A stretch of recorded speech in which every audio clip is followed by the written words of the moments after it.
আমি কি জিন সিনেমা, আপনি কেন দিলেন এটা? আপনি জিন কি জিন, এটা তো অডিয়েন্সে জানার দরকার নেই, আমি এটা দিব, এটা আমার দিতে হবে। তো তখন আমি নিজেকে দেখলাম, দেখে আমার কাছেই মনে হলো যে অর্ধেক মানুষ আমাকে চিনতেই পারবে না যে এটা আমার ছবি। বাট হ্যাঁ, অনেকেই চিনতে পেরেছে। সো মুভিতে আমি কি সেটা আমি এখন রিভিল করবো না।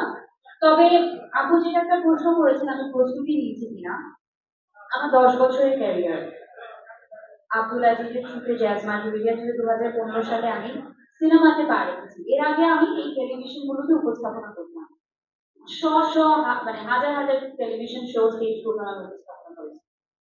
ওটা আর সিনেমার মধ্যে আকাশ পাতাল পার্থক্য রয়েছে। পার্থক্যটা একটাই, যে অ্যাক্টর অ্যাক্ট্রেসের পর্দায় একটা ফ্যাক্টর নেয়, যে ফ্যাক্টরটা আমাদেরকে খুঁজে বের করতে হবে, আমার ফ্যাক্টর কি। তো প্রথমবার যখন আমি পর্দায় নিজেকে দেখেছি, আমি সেটা খুঁজে পেয়েছিলাম, যেটা আমি কোনোদিন আপনাদেরকে বলবো না। তো প্রতি সিনেমায় আমি চেষ্টা করি আমার যে ফ্যাক্টরটাকে আছে সেটাকে আমি ডিফারেন্ট ভাবে ক্যাশ করার জন্য। জিন ফির জন্য যেটা স্পেশালি আমি করেছি সেটা হচ্ছে রোমান ভাই এবং আজিজ ভাই আমাকে বলেছে আমরা একটা গার্ল নেক্সট ডোর লুক চাই, যেটা কমার্শিয়াল মুভিতে ফারিয়াকে কখনো দেখেনি। আমি পাতাল ঘর করেছি, ওপার বাংলার ভয় করেছি, যেগুলো আসলে সেভাবে হলে রিলিজ হয়নি, সেটা আমরা অনেকেই দেখেনি। সেখানে I have a very girl next door look, but বাংলাদেশের জন্য দেশীয় সিনেমায় আমার কখনো হয়নি সেভাবে। তো this is my first time. সবসময় আমি সিনেমার আগে একটা ডায়েটে চলে যাই, I need to look in a certain way. কারণ কমার্শিয়াল সিনেমায় গান থাকে, একটা একটা একটা ভিন্ন ধরনের একটা লুক থাকে। বাট এই প্রথম সিনেমা আমি পেট করে খেয়েছি, ভাত খেয়েছি, বিরিয়ানি খেয়েছি, যখন যেটা মানে আম্মু সকালে নাস্তায় 3 ভাজি দিতে মানানি, কারণ আমার রিচ নিয়ে ইনজেকশন করতে হয়নি। I rather focused on my performance on screen. এই একটা সিনেমার ক্ষেত্রে আমার মনে হয় কোনো স্পেশাল ডায়েটে যেতে হয়নি, কোনো স্পেশাল লুক মেনটেন করতে হয়নি। আমি যে নর্মাল বাসার সেতু, আমার ডাক্তার সেতু, সেই সেতু হয়ে আমি প্রতিদিন ফ্লোরে আসতাম, হালকা একটু মেকআপ করতাম, চুলটা খুলে দাঁড়িয়ে যেতাম। বাকি আমার টেকনিশিয়ানদের ভালোবাসে আমাকে এরকম দেখা দিয়েছে। আই হ্যাভ টু সে আমাদের ডিউটি, আমাদের লাইটে যারা কাজ করেন, আসলে এনারা না এনাফ ক্রেডিট পান না। এনাদের কারণে কিন্তু আমাদের এত দেখতে সুন্দর লাগে, নাহলে তো আল্লাহ কি দিয়ে পায়। So I would say this are the preparation I maintain. এবং শুটিং এর সময় আমরা আমরা বলবো আমাদের একটা ভালো টিম বন্ডিং ছিল আপু, যেটা আসলে খুব কম সিনেমায় আমি পেয়েছি, যে আমরা সবাই একসাথে বসে গল্প করতাম, আড্ডা দিতাম। গল্পে আড্ডায় যে সম্পর্ক কত মধুর হয় সেটা আসলে পর্দায় দেখা যায়, কারণ ওনার সাথে কিন্তু আমার ফার্স্ট টাইম কাজ।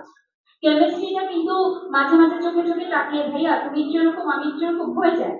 এই যে মাধুর্যটা, এটা আসলে অনেকটা বন্ধুত্বের কারণে হয়েছে।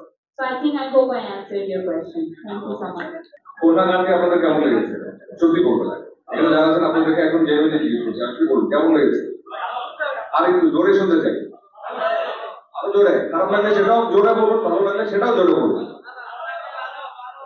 যদি কোনটা গানকে আপনাদের ভালো লেগে থাকে, আজকের একটু আগে যেটা দেখলেন সেটা কেমন? আচ্ছা তাহলে এই উত্তরটা পরে আরেকবার দেখি।